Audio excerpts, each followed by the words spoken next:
Պիտի արդար չի, նաև ձեր քաշով չի սազում։ Արդար ազնիվ մտեք քաղաքական պայքարի մեջ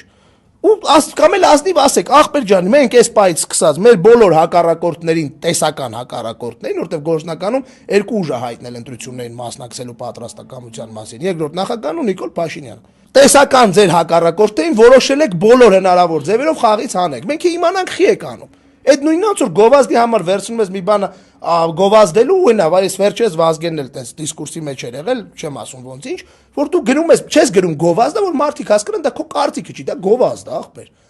Հիմա ես մսամթերք վերցնեմ գովազդելու, ես չեմ ուտում, չեմ սիրում։ Ստիպակ դե ասեմ, չէ՞ որ դա գովազդ է։ Ասեք ախպեր, ասեք ազնիվ եղեք, ասեք ախպեր, մենք մտել ենք 26 թվի ընտրությունների քարոզարշավ, տղերք ջան, այլևս հարազատ, բարեկամ, ընկեր, բանականություն, բովանդակության տրամաբանություն չկա, սաղ ում համարում ենք պոտենցիալ հակառակորդ խփելու ենք։ Այսօր Վանեցյանին հաստեն կհիշեք խոսքս։